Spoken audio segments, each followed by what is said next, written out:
The great hall of the Galactic Council was silent. Ambassador Thelcora stood at the center platform, her mantis-like body perfectly still. Her 4 eyes scanned the assembled representatives from across known space. Above her, holographic displays showed the Sol system. Earth's last position was marked with a red cross. "Honored members," Thelcora began, her translator converting her clicks into universal standard. "It has been 200 years since we last heard from the human species. 2 centuries of silence. Our long-range probes have confirmed what we feared. The human homeworld is gone." Murmurs rippled through the chamber. The Calvex representative, a floating crystalline entity, pulsed with orange light. What happened to them? Thelcora manipulated the display. A recording played. It was old, crackling with static. A human voice, desperate and afraid, spoke from across the centuries.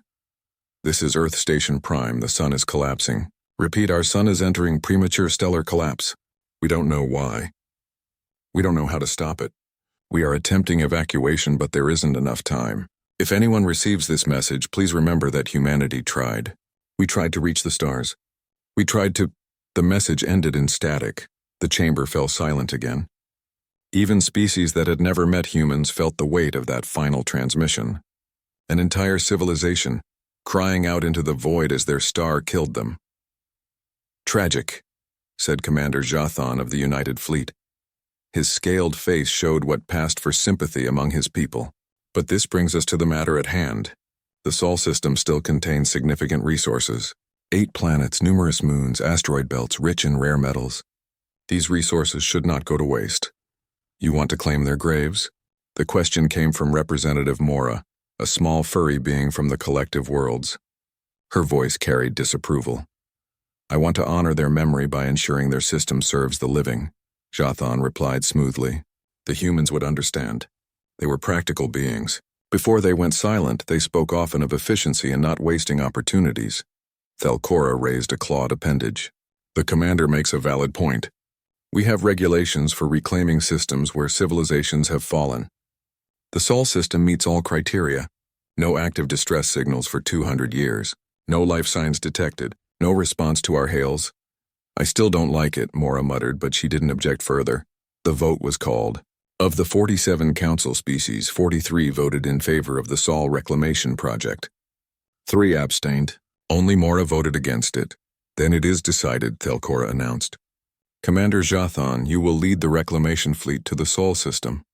Catalog all resources, establish mining operations, and if by some miracle you find survivors, offer them full council support." Jathan bowed.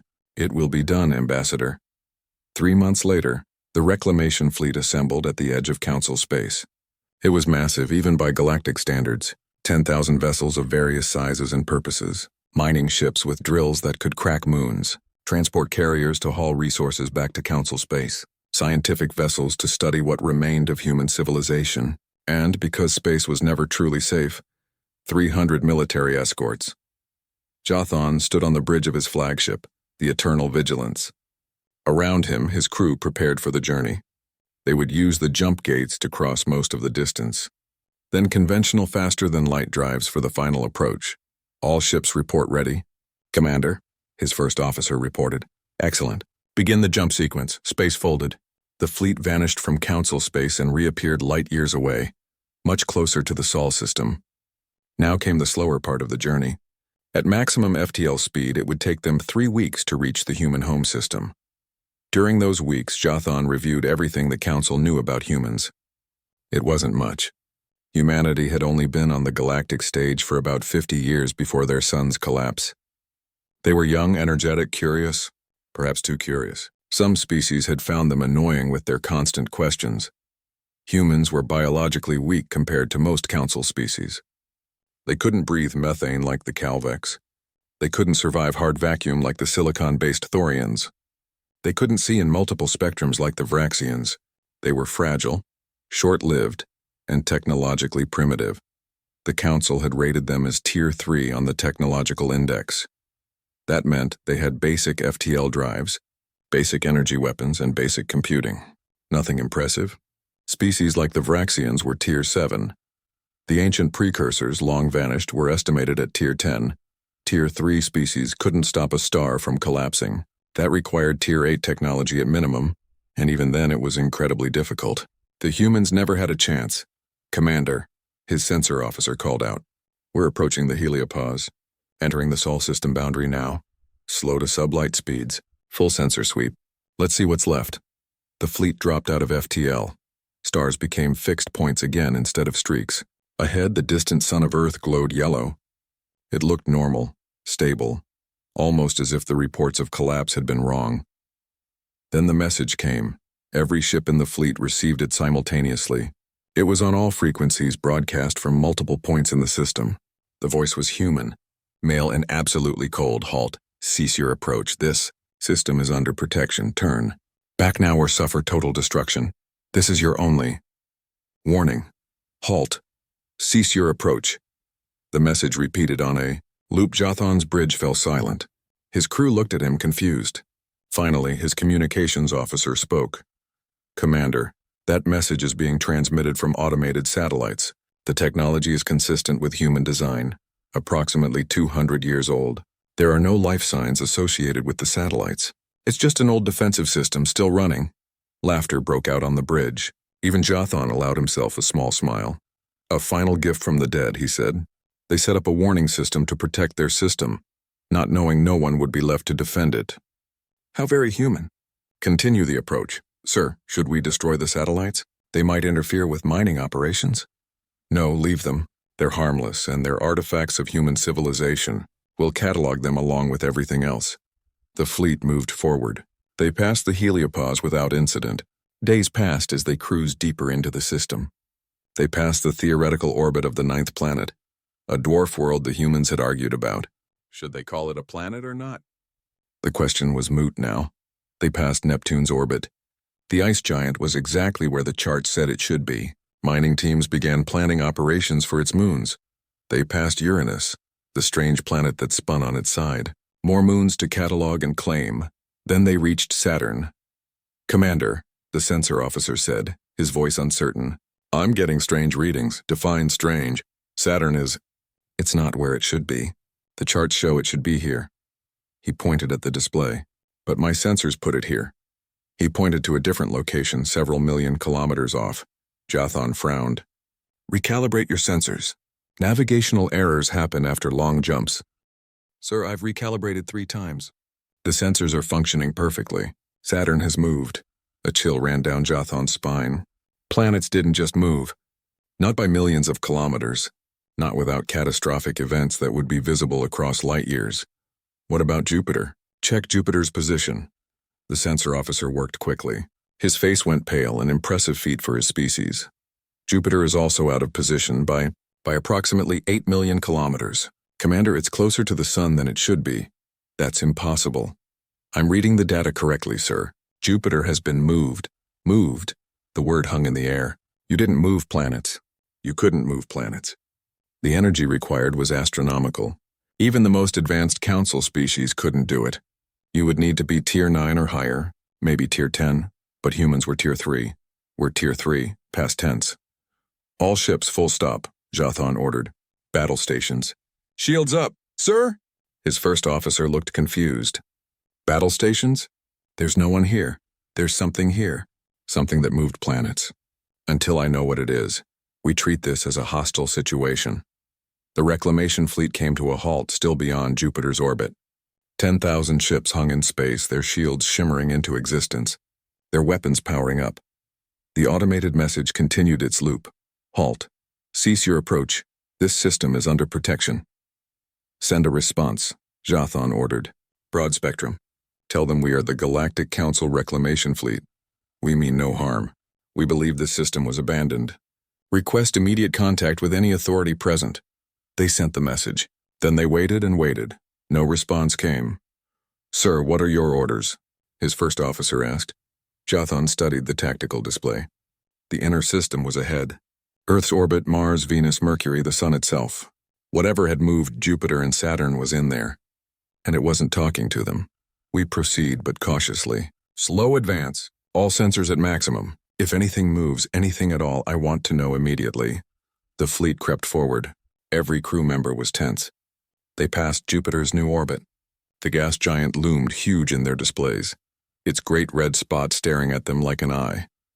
Commander, I'm detecting unusual energy signatures from the inner system. Very unusual. I've never seen readings like this. What kind of energy? I don't know, sir. The computer can't classify it. Whatever it is, it's powerful. Very powerful. And there's a lot of it. They crept closer. Mars's orbit was ahead. But Mars wasn't there either. Where is Mars? Jothan demanded. Closer to the sun, sir. It's been moved into what used to be Earth's orbit. And sir, it's been terraformed. I'm reading oxygen atmosphere, liquid water, vegetation. Mars is a living world now. This was insane. This was impossible.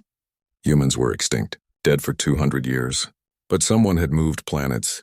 Someone had terraformed Mars. Someone had set up energy sources that the Council couldn't even identify. Where is Earth? Find Earth. The sensors swept the inner system. The technician's hands shook as he worked. Sir, I found Earth. Or rather, I found where Earth used to be. Show me. The display changed, and everyone on the bridge stopped breathing. Where Earth once orbited, where a single blue-green world had spun around its sun, there was now something else entirely. Something vast. Something that shouldn't exist. Billions of objects filled Earth's old orbit. Habitats, satellites, solar collectors, structures of every size and shape. They formed a sphere around the sun or close to it. Each object was precisely positioned, each one moving in perfect harmony with all the others. That's a Dyson swarm, Jothan whispered. That's a theoretical Tier 9 megastructure. Sir, I'm detecting massive populations on those habitats. Life signs everywhere, hundreds of billions of them. What species? The technician checked, then checked again, not believing his instruments. Human, sir. They're all human. The humans aren't extinct. They're everywhere. And that's when every ship in the fleet detected them at once. The weapons platforms. Thousands of them, maybe tens of thousands, scattered throughout the asteroid belt and beyond.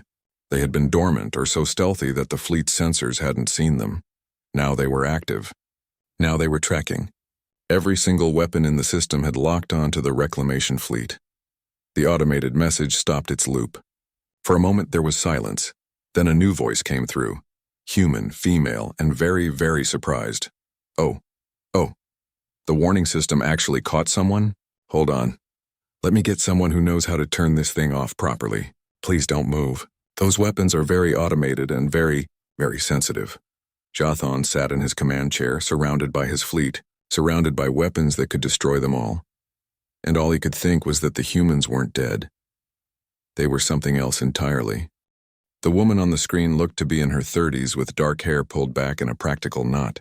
She wore simple clothes, nothing formal, and she was frowning at something off-screen while talking to someone else. Yes, I know we were supposed to deactivate Section 7's defense grid last year. No, I don't know why it's still running. Can you please just shut it down before these nice aliens get the wrong idea? She turned back to face the camera and smiled apologetically. Sorry about that. I'm Dr. Sarah Chen, currently serving as First Contact Liaison for the Solar Congress. We honestly thought we had turned off all the aggressive warning systems decades ago. That was from our more paranoid period. You're from the Galactic Council, right? Commander Jothan managed to find his voice. Yes. I am Commander Jothan of the United Fleet. We are the reclamation fleet sent to catalog and process the resources of the Sol system. We believed humanity was extinct. Extinct? Chen looked genuinely confused. Why would you think that? Your last transmission. 200 years ago, your sun was collapsing. The message said you were dying. Understanding dawned on Chen's face. Oh, the collapse crisis. Right, yes, I can see how that would look bad from the outside. No, we're fine. We fixed it. Fixed it? Jothan repeated the words, not quite believing them. You fixed a stellar collapse? Well, yes. It took us about 20 years and more resources than we'd ever imagined spending. But we figured it out. Turns out our sun wasn't actually collapsing naturally. Long story involving dark matter fluctuations and some really complicated physics. But once we understood the problem, we could address it. Humanity's pretty good at solving problems when extinction is the alternative. Jothan looked at his sensor displays, at the Dyson swarm, at the terraformed Mars, at the moved planets and the energy signatures his instruments couldn't classify. Dr. Chen, what exactly has humanity been doing for the past 200 years? She smiled brighter. Oh, so many things. Would you like to dock? I can give you a tour. and you can meet with the Solar Congress. I'm sure they'll be thrilled to finally meet the Galactic Council properly. We sent so many messages over the years, but we never got responses. We thought maybe you were mad at us or something. You sent messages, we never received them. That's so weird. We sent updated first contact packages every decade like clockwork. Cultural information, technology exchange offers, our current status. Nothing ever bounced back, so we figured they were received. After a while, we just assumed you were giving us the silent treatment. We stopped trying about 70 years ago. Jathan's mind raced. Either humanity was lying about the messages or something had blocked their transmissions. Neither option was comforting. But they were surrounded by weapons and Chen seemed friendly enough. We would be honored to dock and meet with your Congress. Perfect. I'm transmitting coordinates to a visitor facility we built. It's in the outer ring of the swarm, easy to access. Fair warning though. It might take a while to process 10,000 ships. We weren't expecting quite so many visitors. You knew our fleet size. Sure. We've been tracking you since you entered the heliopause. Actually, we knew you were coming about 3 weeks ago. Long-range sensors picked up your jump signature. We had a whole debate about whether to say hello first or wait for you to arrive. The wait-and-see faction won. She had said it so casually. They had been tracked from light years away. They had been detected the moment they entered the system. Every move they made had been observed. The fleet was escorted to the docking coordinates by a small human vessel. It was sleek, elegant, and according to Jathan's tactical officer, armed with weapons that made no sense. The energy readings were off the charts. The docking facility was impressive. It was a ring structure, massive enough to accommodate the entire fleet with room to spare. As ships began the docking process, Jathan assembled a delegation. Ambassador Thelcora had insisted on joining via FTL communication relay, along with several other council representatives. They had to see this for themselves. When Jathan and his delegation stepped off their shuttle, they entered a world unlike anything in council space. The interior of the docking ring was a park. Actual grass grew under their feet. Trees reached toward a ceiling that displayed a perfect simulation of Earth's ancient sky. Water fountains bubbled. Children played children, human children running and laughing. Welcome to Forum Station, Chen said, walking toward them. She was shorter than Jathan by a considerable margin, but she didn't seem intimidated. This is our main diplomatic facility.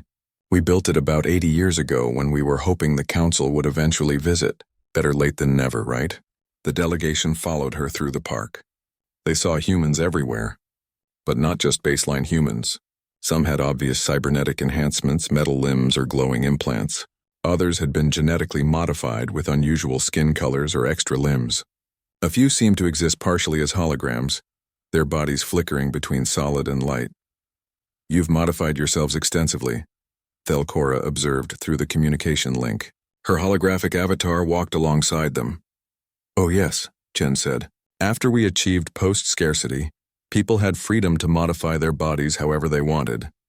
Some people chose to stay baseline, which is fine. Others wanted enhancements for specific environments. We have humans who live in the upper atmosphere of Jupiter now. They've modified themselves to breathe hydrogen. We have humans who live in hard vacuum.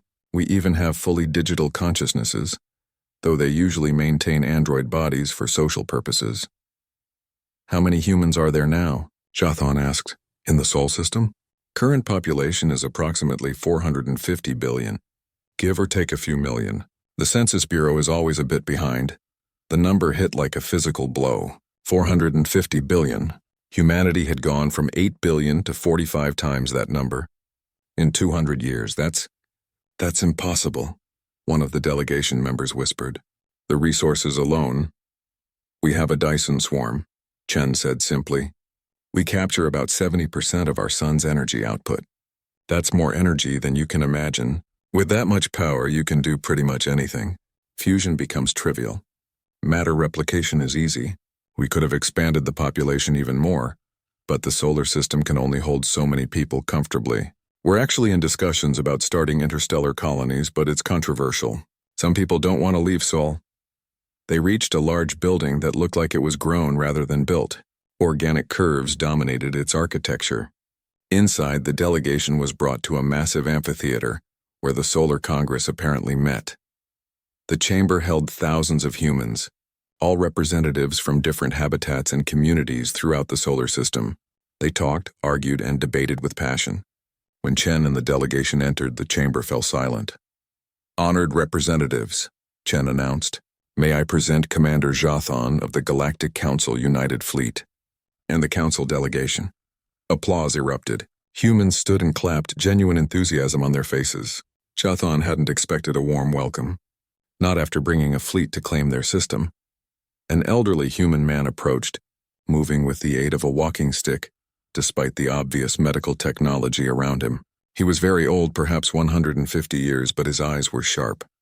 "Commander, Ambassador, welcome. I am Speaker Hamilton, current leader of the Solar Congress. We are overjoyed to finally meet the Galactic Council face to face. We had given up hope of contact." Speaker Hamilton, Thelcora's avatar, bowed. "I must apologize. We believed humanity was extinct. We came to reclaim your system's resources." "Ah yes," Dr. Chen explained. "No offense taken, though I admit, 10,000 ships seems like overkill for a mining operation." "Your system is resource-rich," Jathan said carefully. "Was resource-rich," Hamilton corrected gently. "We've been rather busy. Let me show you the current state of the system." A massive holographic display activated above them. It showed the entire Sol system in detail. Jathan stared at it in growing disbelief. Mercury was gone, completely dismantled. Its mass had been converted into computational substrate, billions of processors forming a planet-sized computer that orbited close to the Sun. Venus had been taken apart and rebuilt. Its materials were, now part of the Dyson swarm, contributing to the billions of habitats that encircled the Sun. Earth still existed, but it was empty. "A nature preserve," Hamilton explained. "Humans visited on pilgrimage, but none lived there permanently. It was kept as a monument to where they came from. Mars had been moved inward and terraformed.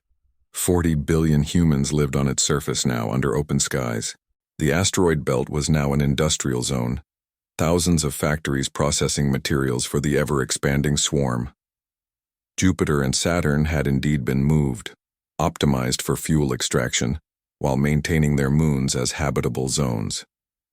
Uranus and Neptune were resource reserves waiting for future needs. And everywhere, there were humans. In habitats, on moons, in space stations, even in ships. The system teemed with life. How, was all Jathan could say. "Necessity and time," Hamilton replied. "During the collapse crisis, we realized we had to master stellar engineering or die. Once we learned how to manipulate stellar physics, everything else became easier. We could move planets. We could stabilize orbits. We could harvest our sun without damaging it. And with unlimited energy, we could build whatever we needed." "And the weapons?" Thelcora asked. "We detected thousands of weapon platforms." Hamilton's expression became serious. "Those are from the Dark Decade, the period right after we saved the sun. We were alone, scared, and paranoid. We thought maybe something had attacked our sun deliberately. We thought maybe the galaxy was hostile. So we armed ourselves. Every habitat has defenses. Every moon has weapons. Every ship can fight if needed." "You expected war," Jathan said. "We prepared for war," Hamilton corrected. "After we realized we were truly alone, we focused inward. We built our civilization to survive anything. Pirates, aliens, natural disasters, cosmic threats. We made ourselves strong enough that nothing could destroy us." "And now?" Thelcora asked. "What are your intentions?" Hamilton smiled. "Now we want what we always wanted. To join the galactic community. To share our culture and learn from others. To trade, to talk, to explore together. We're strong, yes. We're prepared, yes. But we're not aggressive, we never were." One of the council representatives, a crystalline Calvex, pulsed with red light. "You have technology beyond most of the council. You have weapons that frighten our military analysts. You have population numbers that rival entire sectors. And you want us to believe you mean no harm?" "Yes," Hamilton said simply. "Because it's true. Look at our history, Representative. Look at what humans actually did with 200 years of isolation and unlimited power. We built homes. We made gardens. We had children. We created art and music and literature. Yes, we built weapons, but we never used them. We could have expanded into other systems and claimed territory. We didn't. We stayed home and built a civilization worth defending. Pretty words, the Calvec said. But words are cheap. Chen stepped forward. Then let me offer you expensive truth. Representative, what's the most powerful weapon in the Council arsenal? The Calvec's World Breaker Cannon. It can shatter a planet's crust with a single shot. We've had that technology for 120 years. We call it basic planetary demolition. It's what we used to take apart Mercury. Chen's voice was matter-of-fact. We have weapons that could sterilize every planet in Council space within a year. We have ships that could win any conventional war. We have manufacturing that could outproduce every Council species combined. The delegation recoiled. But Chen wasn't done.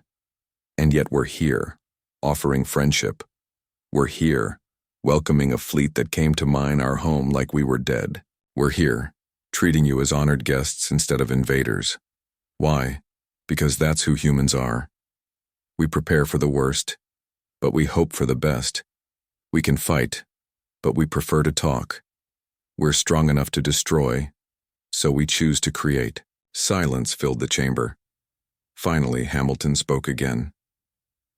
Commander Jathan, Ambassador Thelcora, we have a request. Stay here for a while. Tour our system. Meet our people. See what we've built.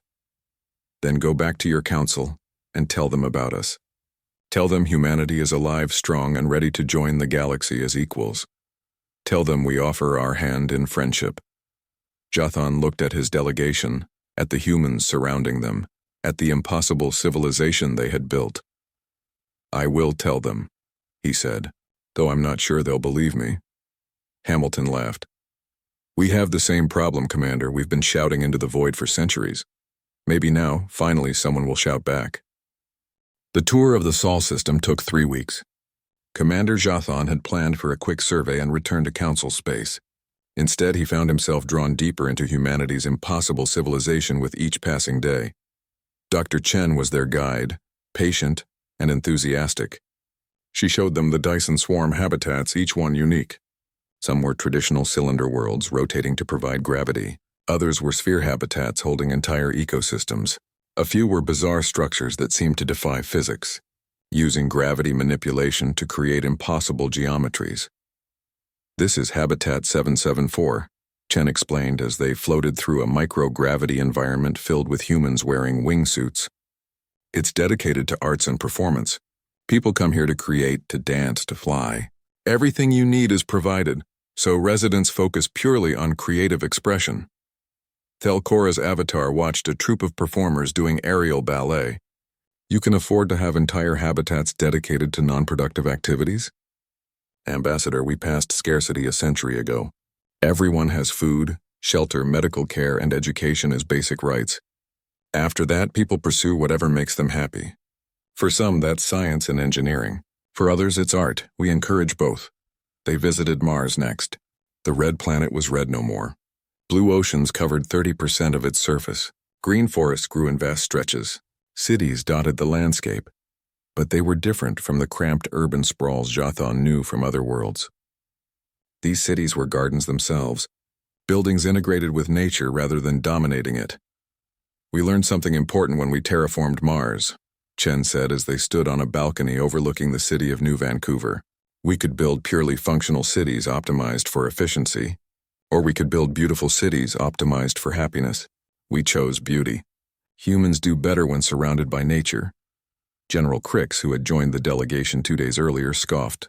He was a Telonian, a warrior species that prided themselves on military might. Soft thinking. Beauty doesn't win wars. Chen looked at him thoughtfully.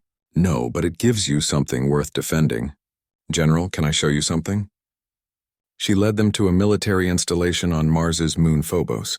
Unlike the open, beautiful habitats they had seen, this place was stark and functional.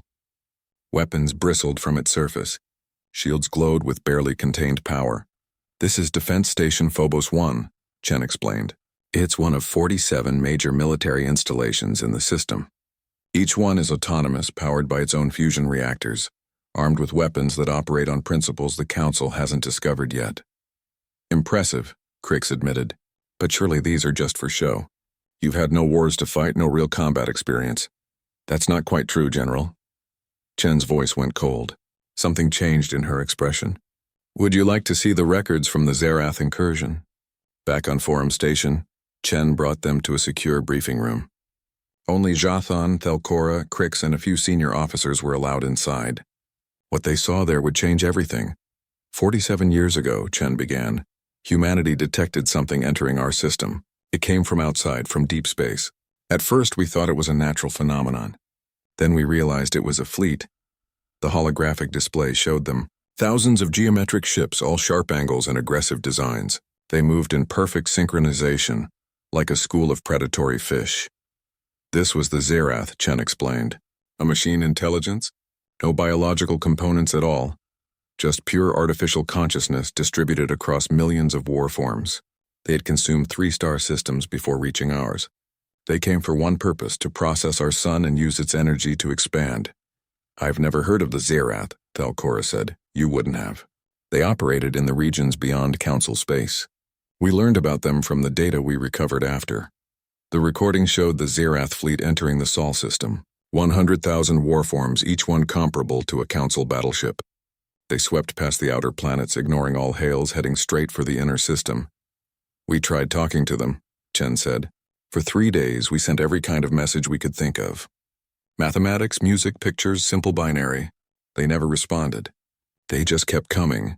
The defensive platforms humanity had built activated. Beams of energy, missiles, kinetic projectiles, everything the solar defense network could throw at the invaders. The Zerath fleet lost ships, but not enough. They adapted to each weapon after seeing it once. They learned and countered. We held them at Jupiter for 6 hours, Chen said. They destroyed 700 of our defensive platforms. We destroyed 12,000 of their war forms. But they had 88,000 left and they were still advancing. Jathan watched the battle unfold. He was a military commander. He understood tactics and strategy. What he was seeing was professional, brutal warfare. The humans fought well, but they were losing. Simple mathematics. The Zerath could afford losses. Humanity couldn't. So we sent out the Vindication. The display showed a single ship launching from a hidden bay on Titan, Saturn's largest moon. It was large, about the size of a council cruiser, but its design was unique. Organic curves mixed with geometric precision. It looked alive and deadly at the same time. The Vindication was an experimental vessel, Chen explained. We had built it during the Dark Decade, when we were preparing for invasion. It used every weapon system, every defensive measure, every tactical algorithm we had developed. We had never tested it in real combat. This was its first deployment. The Vindication accelerated toward the Zerath fleet, alone. One ship against 88,000. This is suicide, Crix muttered.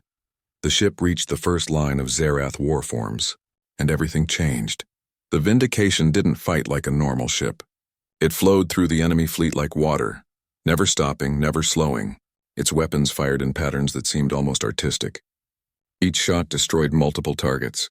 Each maneuver positioned it perfectly for the next attack, and it was learning. Every Zerath adaptation was countered. Every tactic was predicted.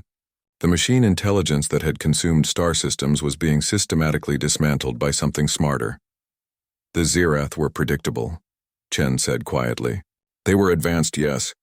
They had consumed entire civilizations, but they were still operating on pure logic, pure efficiency. They couldn't imagine creativity. They couldn't predict intuition. Intuition? Thelcora asked. That ship was AI-controlled, wasn't it? Partially. The Vindication had 3 human pilots in neural interface, their minds directly connected to the ship's systems. It was part human creativity, part machine precision. The combination was something the Zerath had never encountered. The battle lasted 6 hours and 17 minutes. At the end, 88,000 Zerath warforms were debris. The Vindication returned to Titan with minor damage. The recording ended. The briefing room was silent. Finally, Crix spoke. Why are you showing us this? Because you need to understand something, General. Humanity doesn't want war. We've built a peaceful civilization. We've chosen beauty over brutality, but we can fight. When we must, when there's no other option, we can fight very, very well. One battle, Crick said. One victory doesn't make you warriors. You're right, Chen agreed. But it does make us dangerous. And here's something else you should know. The Vindication is old technology. 47 years old. We've built better ships since then. We've developed better weapons. Better tactics. Better defenses. She manipulated the display. It showed the Sol system's current military infrastructure. Jothan felt his blood run cold. There were hundreds of ships like the Vindication hidden throughout the system. Thousands of autonomous defense platforms. Weapons built into asteroids, moons, even the gas giants themselves. The entire star system was a fortress, and they had been inside it for weeks without realizing how thoroughly they were outmatched. The reclamation fleet, Chen said softly, has been targeted since the moment you entered the heliopause. Every ship, every shuttle, every probe. Our defense grid has weapon locks on all of them. If we had wanted you destroyed, you would have ceased to exist before you even knew we were here. Crick stood up angrily. Are you threatening us? No, Chen said. I'm explaining context. You came here with 10,000 ships to mine our system. You thought we were dead. You thought we were weak. I'm showing you the truth. We're not dead. We're not weak. And we're asking very politely to join the Galactic Council as equals. Equals, Crix laughed. You want to be equals with species that have been spacefaring for thousands of years? You're children playing with dangerous toys. Chen's expression didn't change. General, do you know what a Tier 9 civilization can do? Of course. They can manipulate stellar phenomena, create megastructures, and achieve near-instantaneous communication across light years. There are no known Tier 9 civilizations in the galaxy. The highest recorded is Tier 7. General Crick's humanity is Tier 9. We might even be touching Tier 10 in some areas. We manipulate stars. We move planets. We've cracked quantum entanglement for communication. We've solved aging. We've achieved post-scarcity. We've done all of this in 200 years completely alone with no help from anyone. Impossible, Crick said flatly. And yet here we are, Chen replied. So let me make this very clear. Humanity is extending an offer of friendship to the Galactic Council. We want to share our culture, our technology, our resources. We want to trade, explore, and grow together.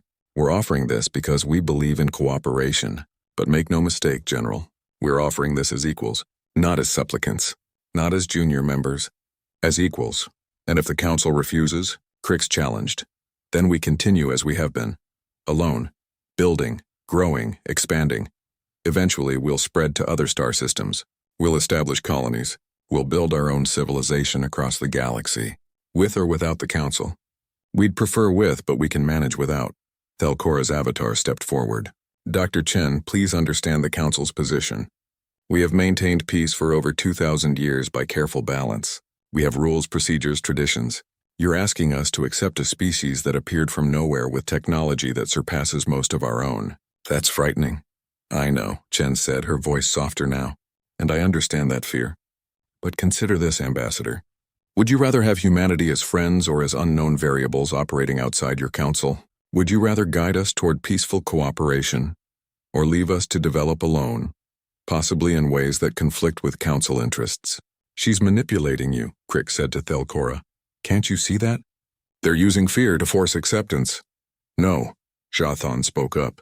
Everyone looked at him. She's being honest, brutally honest. The simple truth is that humanity could ignore the Council entirely. They don't need us. They've proven they can survive and thrive alone. The fact that they're asking to join, that they're offering friendship, that's a gift. One we should consider carefully before refusing. Crix glared at him. You've been seduced by their pretty habitats and their impressive technology. You've forgotten that power corrupts. Give them council membership and they'll use it to dominate all of us. Really? Chen asked. Because we've had 200 years to dominate people and instead we built parks. We made art, we had families. We explored and discovered and created. If we wanted domination, General, we'd already have it. The briefing ended shortly after. The delegation needed time to process what they had learned. Jothan returned to his ship deep in thought. His first officer found him on the bridge staring at the displays showing the Dyson swarm. Commander, what are you thinking? I'm thinking, Jothan said slowly, that we came here expecting to find corpses and instead found gods. And I'm thinking that these gods are asking very politely if they can sit at our table. What happens if we say no? The first officer had no answer. 3 days later, General Crick sent an encrypted message to his government. In it, he detailed everything he had seen. He described humanity's technology, their weapons, their population, and he made a recommendation: immediate preemptive strike. Destroy humanity before they could spread beyond their system. Eliminate the threat while it was contained. He sent the message believing it was secure. It wasn't. Humanity's quantum communication network had cracked Council encryption decades ago. Speaker Hamilton sat in his private office watching the decrypted message play for the third time. General Crick's voice was clinical, professional, as he recommended the extinction of humanity. Around the table, the Solar Congress Security Council listened in silence. "Well," said Admiral Park, the commander of the Solar Defense Fleet, "that's disappointing. I was hoping we'd get through first contact without death threats." "Should we detain General Cricks?" asked another council member. Hamilton shook his head. "No, he's acting according to his nature and his government's interests. From his perspective, we're a threat. He's not wrong to think that. He's only wrong about what to do about it." "Do we tell Commander Jathan?" Dr. Chen asked. She looked tired. The diplomatic tour had been exhausting. Not yet. Let's see if Cricks's government acts on his recommendation first. In the meantime, increase alert status to yellow. No visible preparations, but I want the fleet ready to move. "Should we evacuate the children?" someone asked. "No," Hamilton said firmly. "We will not show fear. We will continue as normal, but we will be ready." The message reached Telonian High Command within hours. What followed was a flurry of encrypted communications between Telonian leadership and several other council species. Humanity monitored all of it. The galaxy, it seemed, was divided. Some species saw humanity as an opportunity for advancement. Others saw them as a threat to the existing power balance. And a few, like the Telonians, saw them as something that needed to be eliminated. Ambassador Thelcora was appalled when she intercepted the Telonian battle plans. She immediately contacted Commander Jathan. "They're planning what?" Jathan's scales darkened with anger. "That's a violation of every council law. We don't conduct preemptive strikes against non-hostile species. The Telonians are arguing that humanity is inherently hostile due to their military capabilities," Thelcora explained. "They've convinced the Calvex and 2 other species to support them. They're assembling a fleet." "How large?" 500 vessels. Dreadnoughts, battleships, carriers. They're planning to strike the Sol system within the month. Jathan felt sick. "We have to warn the humans. I've already drafted an official communication. But Commander, I think the humans already know." "What makes you say that?" "Because Dr. Chen sent me a message this morning. She invited me to lunch. Just lunch, nothing formal. But the message included a code phrase. 'We understand your position is difficult.' That's not something you say unless you know something is wrong." Jathan found Dr. Chen in one of Forum Station's parks. She was sitting on a bench feeding birds. Actual Earth birds, descendants of the ones humanity had saved during the collapse crisis. "You know," she said as he approached, not looking up from the birds, "these are pigeons. On ancient Earth, they were considered pests, dirty, disease-carrying nuisances. But we saved them anyway, because every life matters, even the annoying ones. Dr. Chen, I need to tell you something. About the Telonian strike fleet? I know we've been monitoring their communications." Jathan sat down heavily. "You've been spying on the council?" "Not spying, listening. There's a difference. We cracked your encryption years ago, but we never used it until now. We're not interested in council secrets. We're interested in threats to our survival. What will you do?" "We're debating that now. The Congress is divided. Some want to destroy the Telonian fleet before it arrives. Preemptive self-defense. Others want to let them come and then demonstrate our capabilities so overwhelmingly that no one ever threatens us again." "And you? What do you want?" Chen finally looked at him. "I want to not have this conversation. I want to live in a universe where species talk to each other instead of trying to kill each other, but we don't always get what we want." "The council will stop this," Jathan said. "I'll testify. Ambassador Thelcora will testify. The Telonians will be sanctioned, will they? Or will enough council members secretly support them that the sanctions are meaningless?" Chen stood up. "Commander, I like you. I like Ambassador Thelcora. But your council is not unified. You have factions, politics, species that see us as threats. We can't trust the council to protect us. We can only trust ourselves. So you'll fight, if we have to. But we'll try talking first. We're sending a delegation to the council. Speaker Hamilton himself is going. We're going to present our case for membership formally. We're going to show them everything we are and everything we offer. And if they still choose war, then yes, we'll fight. The Solar Congress delegation arrived at Council Space 3 weeks later. Speaker Hamilton, Dr. Chen, Admiral Park, and a dozen other representatives. They came in a single ship, the Harmony, a vessel designed specifically for this meeting. The council chamber had never seen anything like the Harmony. It was beautiful, organic in design, and its hull was partially transparent, showing the gardens inside. It docked at the council station like a gem among rough stones. The formal presentation took 6 hours. Hamilton spoke passionately about humanity's journey, their survival of the collapse crisis, their achievement of post-scarcity, and their desire to join the galactic community. Dr. Chen provided technical details about human technology, carefully explaining without revealing too much. Admiral Park discussed the Zirath incident, showing how humanity defended itself without aggression.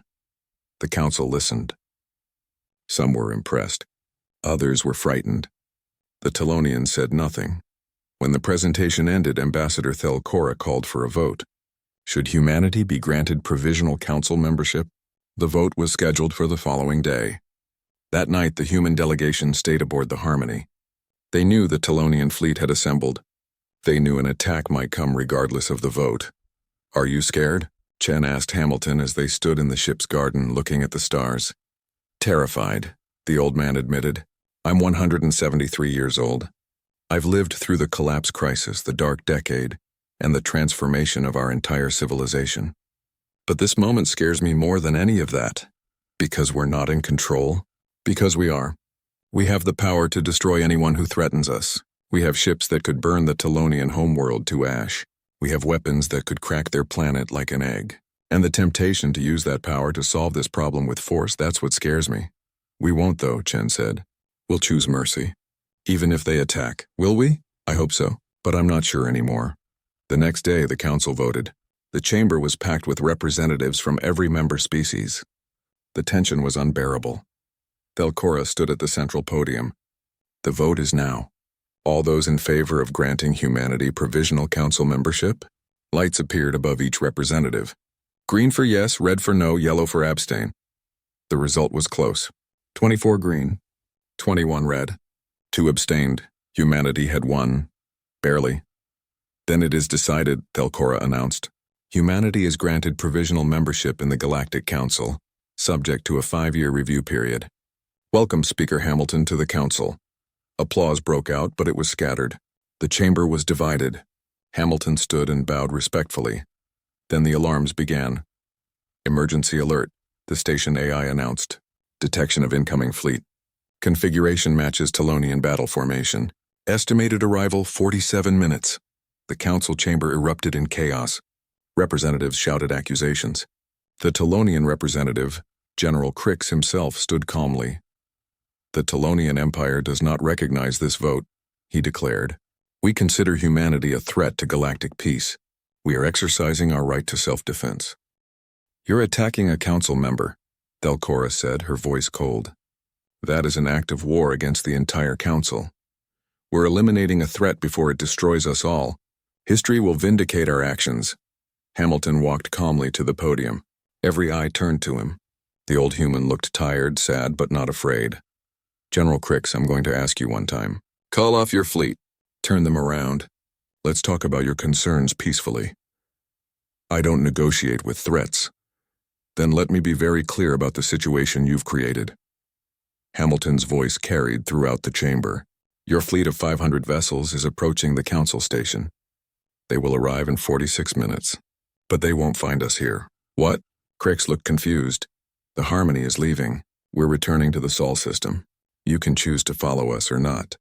But understand this. If your fleet enters the Sol system with hostile intent, if you fire on any human habitat or vessel, you will be declaring war on humanity.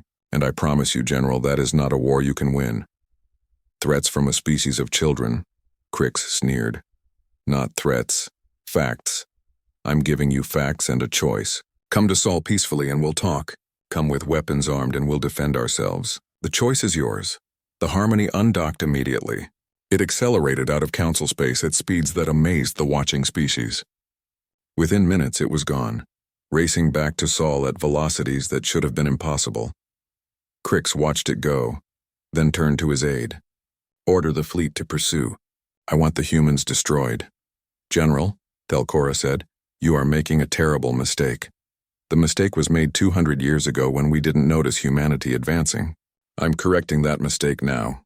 The Telonian fleet followed the Harmony, 500 of the most advanced warships in Council space, loaded with weapons that had pacified a dozen star systems. They jumped through the gates following the human ship back to Sol Admiral Park, stood on the bridge of the Vindication. Now the flagship of the Solar Defense Fleet, around him, the command crew worked in focused silence. They had been preparing for this moment for 47 years since the Zerath attack. Status of the Telonian fleet? Park asked. They've crossed the heliopause, sir. 500 vessels as reported. They're in formation, weapons charged, shields up. They mean business. And our fleet? The Quiet Fleet is in position. 1,000 vessels, all stealth configured, surrounding the Telonian formation. They don't know we're here, Park nodded. The Quiet Fleet.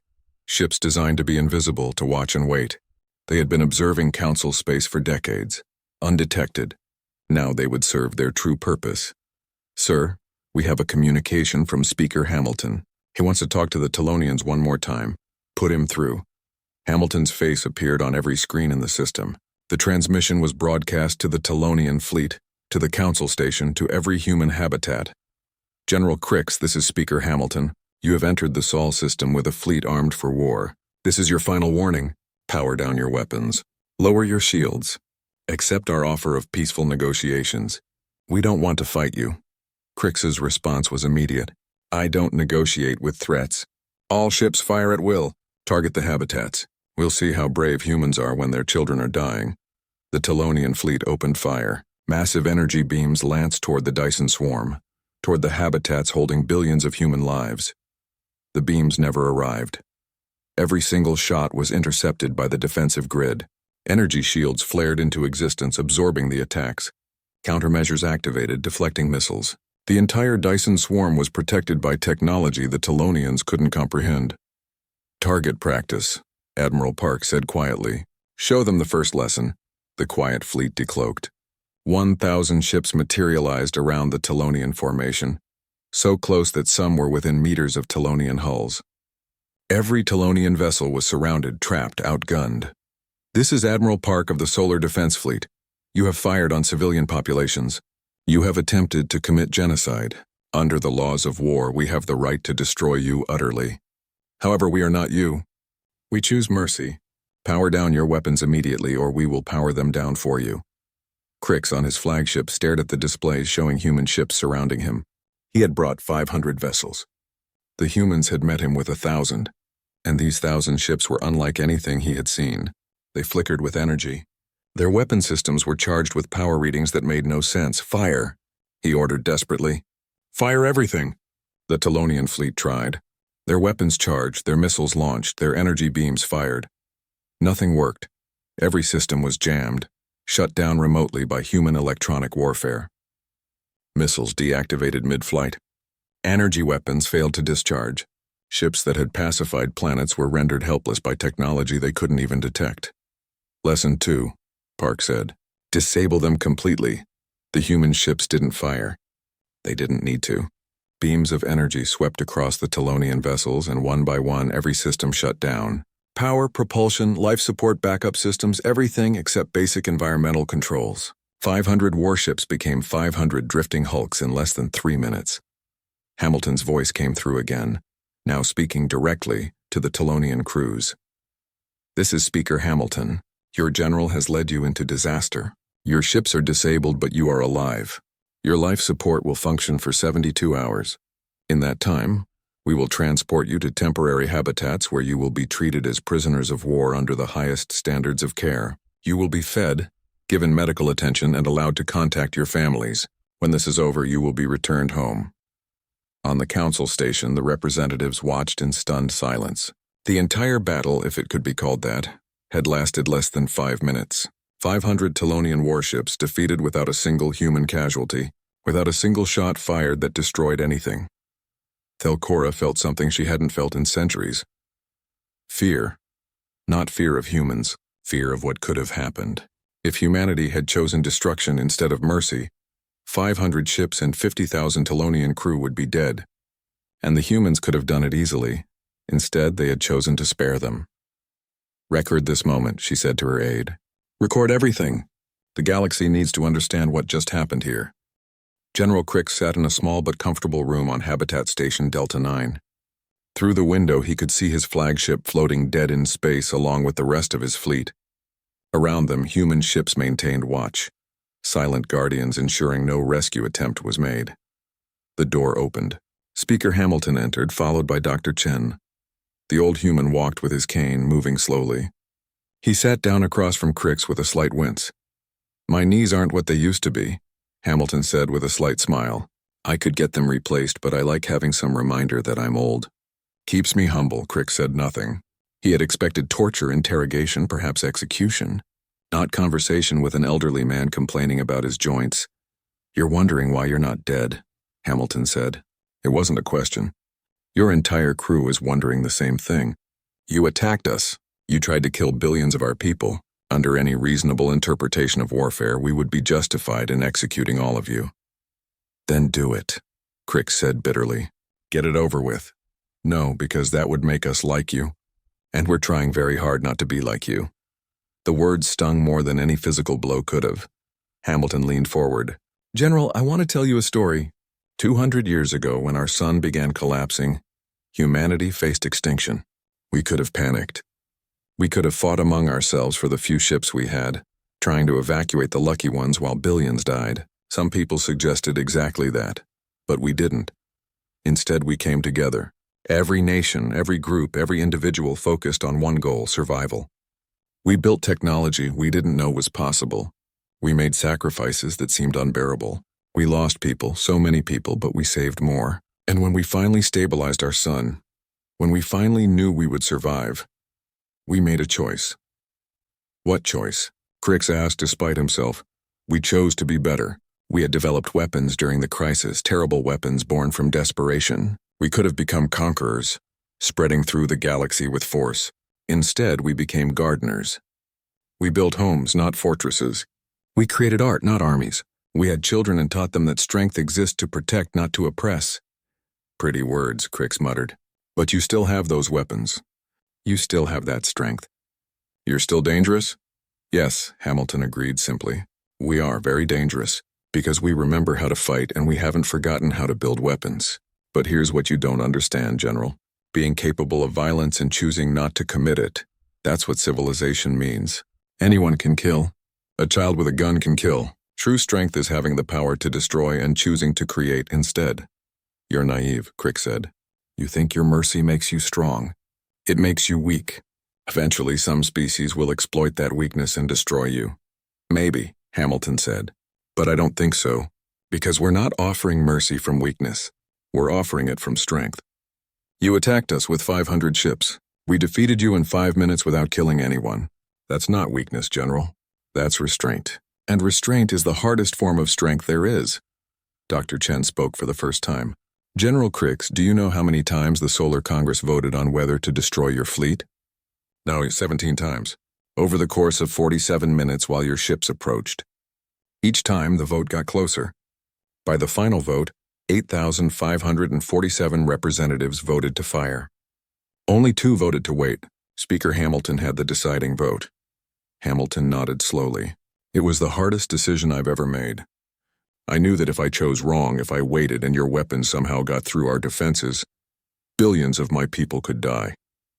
Children, families, people I've known for decades, all dead because I chose mercy over security.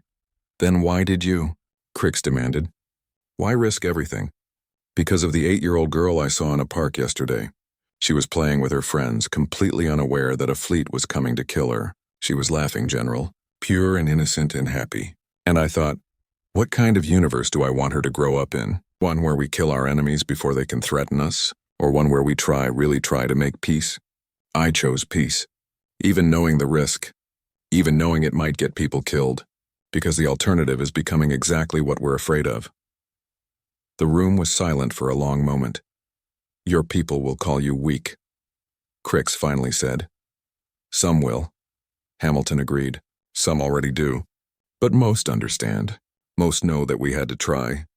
We had to give you every chance to choose differently. And now? What happens now? Now we talk.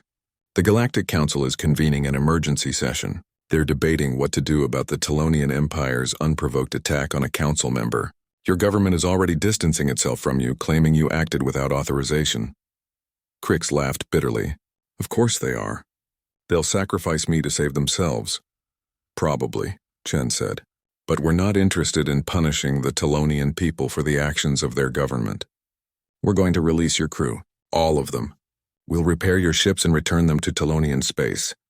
You're insane, Crix said flatly. You're just going to give us back our weapons?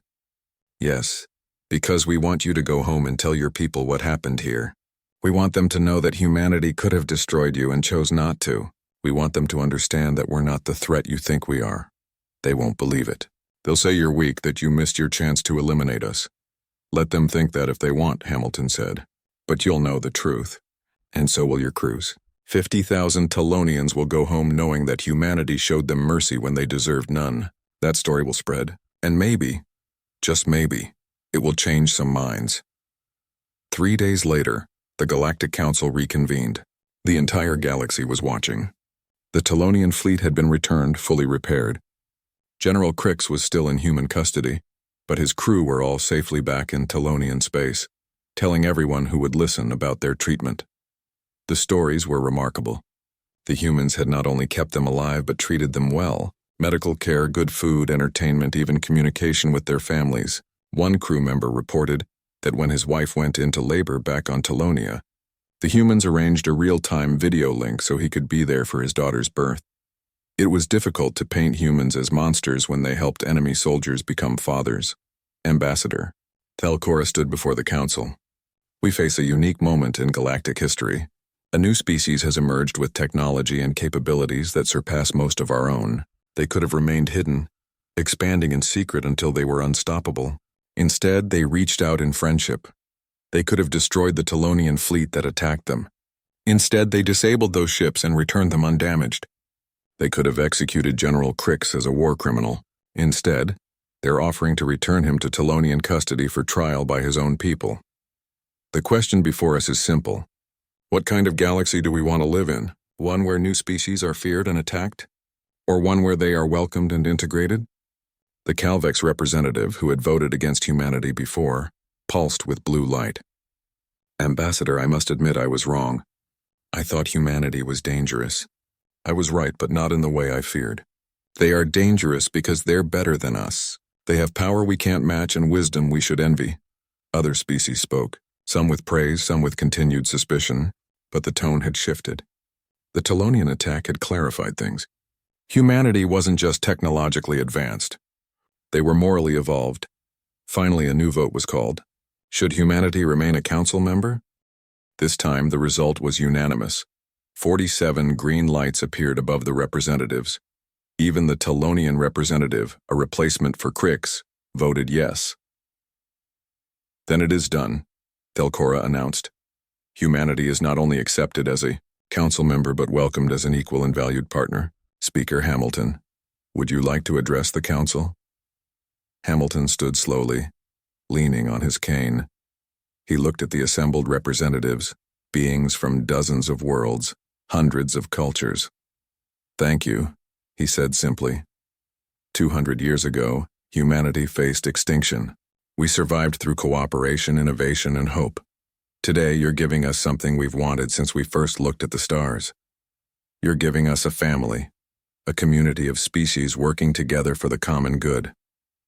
We don't come to you as conquerors or supplicants. We come as partners. We will share our technology freely. We will trade our resources fairly. We will defend council space as if it were our own. And we will continue to be what we've always tried to be. Builders, not destroyers. Creators, not conquerors. We are humanity, and we are honored to stand beside you. The council chamber erupted in applause, real, genuine applause, the kind that came from relief and hope and the promise of a better future. General Crix watched the ceremony from his comfortable prison. He saw the acceptance, the celebration, the unity, and for the first time he wondered if maybe he had been wrong all along. A week later, Crix was returned to Telonian space for trial. The humans had provided complete documentation of his actions, along with evidence that he had acted against direct orders from his government. The trial was swift. He was found guilty of unauthorized military action and stripped of rank. But he was not executed. The Telonian people, influenced by the stories their crew members told, showed him the same mercy humanity had shown. He spent his remaining years in quiet retirement, teaching military history at an academy. He always included a lecture about the Sol incident, as it came to be known. He told his students about the day he attacked humanity with 500 ships and was defeated without a shot being fired. The lesson, he would say, is not that humans are powerful, it's that they're wise. They knew that killing us would make them our enemy forever. Sparing us made some of us their friends. That's strategy that no weapon can match. 5 years passed. Humanity's provisional membership became permanent. During that time, incredible changes swept through council space. Human technology began spreading.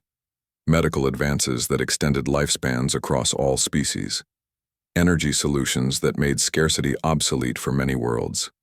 Educational systems that raised the average quality of life throughout the galaxy, but it wasn't one way. Humans learned too. They incorporated Vraxian philosophy into their culture. They adopted Calvec's artistic techniques. They studied Telonian strategic thinking and improved it. The first joint colony was established. Humans and Vraxians together, building a new world on the edge of known space. It was called Hope Station, and it became a symbol of what the galaxy could be. On the 10th anniversary of humanity joining the Council, a massive celebration was held at Forum Station. Representatives from every Council species attended. There was music, food, art, and joy. Speaker Hamilton, now 183 years old, sat in a quiet corner of the park where he had once fed pigeons. Dr. Chen found him there, now middle-aged herself. "You should be at the celebration," she said. "I was. It's wonderful, but I'm old and tired and I wanted a moment of quiet." He smiled. "Did we do it, Sarah? Did we actually achieve what we hoped for?" "We did. Humanity is part of the galactic community. We're safe, we're valued, and we're happy. You did it, Hamilton. Not me. All of us. Every human who chose peace over war. Every person who built instead of destroyed. We all did it together." They sat in comfortable silence, watching the stars. "What do you think comes next?" Chen asked. "More of the same, I hope. More building, more learning, more growing. We've got a whole galaxy to explore after all. And now we don't have to do it alone." 20 years later, the first human-led exploration mission departed Council space. The ship was called the Perseverance, and its crew was mixed. Humans, Vraxians, Calvex, even 2 Telonians. They were heading beyond known space, seeking new worlds and new civilizations. Captain Maria Okonkwo, human, stood on the bridge and looked at her diverse crew. "Ready for the unknown?" she asked. "Always," replied her first officer, a Vraxian named Theltora. She was Ambassador Thelcora's granddaughter, and she had grown up on stories of humanity's first contact. The Perseverance jumped into the unknown. Behind them, the galaxy continued its work. Species cooperated, traded, learned, and grew. It wasn't perfect. There were still conflicts, still disagreements, still problems to solve. But they solved them together now. That was the difference. On Earth, now a nature preserve and monument, a single structure stood in the rebuilt city of New York. It was a memorial to the collapse crisis, honoring the millions who had died and the billions who had survived. On the memorial's base, a plaque bore words in every known galactic language. Here stood humanity, facing extinction. Here we chose to live. Here we chose to hope. Here we chose to be better. And when we reached the stars, we made the same choice again. This monument stands not to remember death, but to celebrate the choice to live, to grow, and to share our light with the universe. And in the depths of space, in the hidden places between stars, a few human ships still kept watch. The quiet fleet, always vigilant, always ready, not because humanity expected war, but because they remembered what it cost to survive. On the bridge of one such ship, the AI updated its log for the 10,000th time. All quiet, all peaceful. The galaxy grows together. Our weapons remain ready but silent. Our shields remain strong but untested. We watch not because we seek threats, but because we remember when there were threats. And we remember the promise we made. Humanity will never again face extinction, nor will we allow it to happen to others. We are the guardians, we are the watchers. We are humanity's memory of darkness, standing guard so others may walk in light. And we remain ready, always ready. Because that's what peace looks like when you remember what war costs. Far across the galaxy, in a small colony on the edge of known space, a human child looked up at the stars and asked her Vraxian teacher a question. Teacher Thelcor, why do humans always say we remain ready when talking about peace? The Vraxian, old enough to remember the Sol incident, clicked thoughtfully. Because, young one, humans learned something important long ago. Peace is not the absence of weapons. Peace is the choice not to use them. Humans remain ready for war so they can choose peace. Every day, every moment, they make that choice. That's why we trust them. That's why they're our friends. Will we always be friends? The child asked. I don't know, the Vraxian admitted. The future is always uncertain. But I know this. Humans will always give us the choice to be friends. They'll never force it. They'll never demand it. They'll just offer their hand and wait. That's what makes them special. The child looked back at the stars, thinking about this. I want to be like that, she said finally. Strong enough to fight, but wise enough to not want to. Then you already understand what took the rest of the galaxy 200 years to learn, the teacher said with pride. You understand humanity's greatest lesson. Power exists to protect, not to oppress. Strength serves others, not yourself. And the greatest victory is the fight you never have to have because you gave everyone a better choice. The stars shone down on them, on the colony, on the countless worlds where countless species lived and worked and dreamed together. And somewhere, in the Sol system, on a habitat overlooking Earth, Speaker Hamilton's successor, a young woman named Amara Osei, looked at reports from across the galaxy. Trade flourishing, colonies growing, scientific cooperation producing miracles, peace holding. She smiled and made a note in her log. Day 3742 of the Great Peace. All quiet, all safe, all hopeful. Humanity chose well, and the galaxy chose with us. Tomorrow we choose again, and we will choose peace. Again and again and again, for as long as we exist. Because that's who we are. That's who we've always been. That's who we will always be. We are humanity. We survived the darkness, we chose the light, and we will spend eternity helping others make the same choice. This is what it means to reach the stars, not with weapons, but with open hands, not with threats, but with hope, not with fear, but with love. We are humanity, and we remain ready, ready for friendship, ready for cooperation, ready for peace. Always ready. And across the galaxy, billions of voices, human and alien, agreed.